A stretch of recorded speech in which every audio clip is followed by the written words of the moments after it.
Welcome to Leviathan Studio on Leskidi Island. It's an amazing studio where we're about to do a poi retreat, and hopefully more in the future.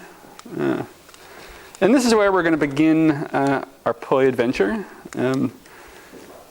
Although our poi adventure is going to go to different locations, backward and forward through time, and you'll just travel along enjoying all of it.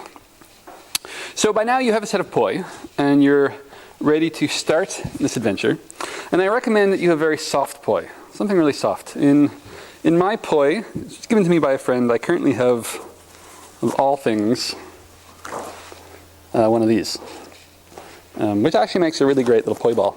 Really soft, there's no way it's going to hurt, which is great because then you'll be less afraid of the poi, and I want you to get used to hitting yourself a lot, because you will be.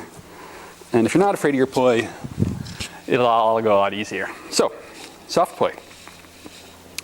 And today, to start things, all I want you to do is put the poi in your left hand, and I want you to play, just get the poi moving in any way possible, like you're a 5-year-old kid with a new toy, and you have no idea what to do with it.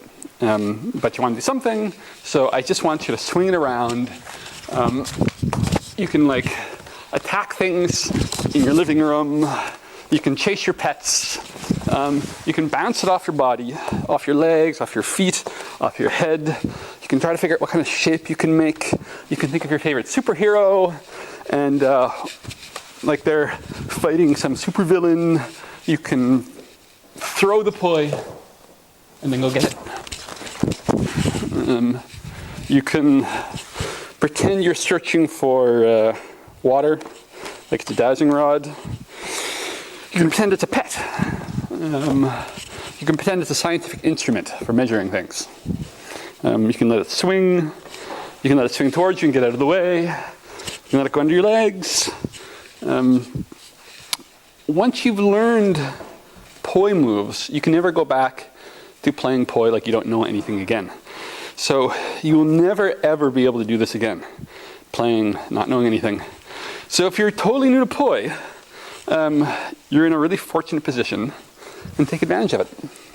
So what I recommend is every time you're going to play poi, take a little bit of time, whatever you've learned, let go of it, and just play. Just be, all the new poi stuff always comes out of people just playing. If you want to be inventive with this a little bit, it's always a good way to start. So enjoy that, and I'll try to keep reminding you to do that throughout the course.